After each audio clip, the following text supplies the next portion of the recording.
Magic the Gathering is the oldest and most played trading card game in the world.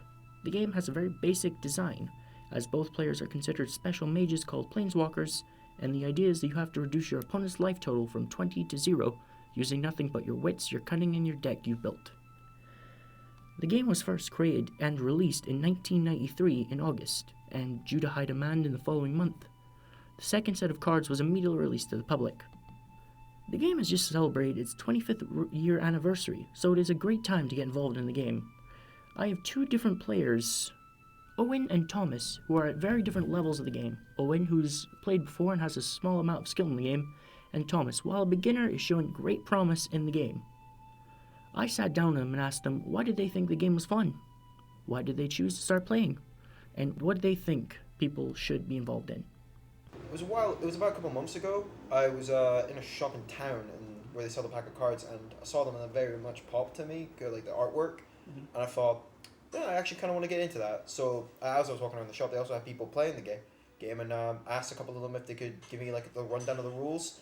They gave me a very basic idea of how to play the game. So since then, I've been trying to get into more of the advanced works. Like I've just learned how to build my own decks.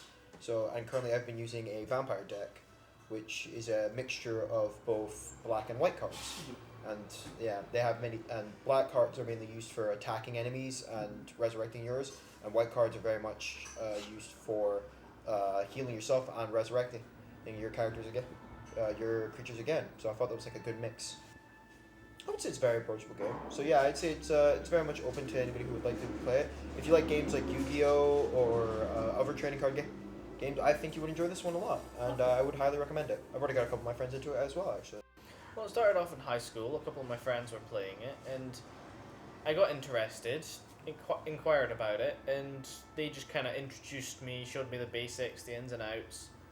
And after a while, I got my own deck and just continued playing with them. It was a red and a black deck.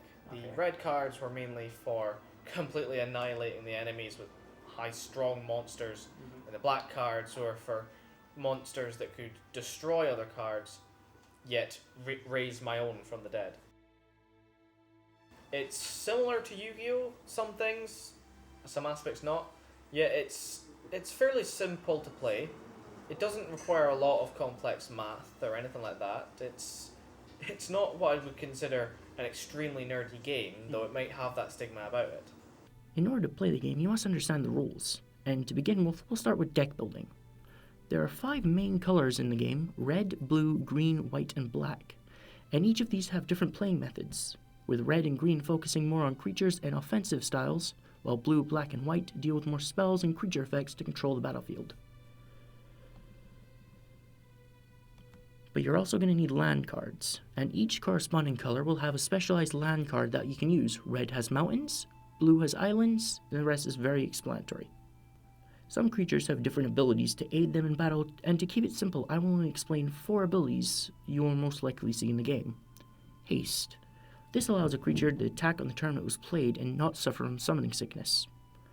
Flying. As the name suggests, the creature is flying and can't be blocked by creatures unless they have flying or reach. Reach. Reach allows creatures to attack or block those with flying, and finally, there is indestructible, which means the creature cannot be destroyed in any form of combat. I hope this has been a fun and interesting experience for everyone watching. It's also been great fun telling you how to play the game and how it works, and a little bit of its history. Until next time, goodbye.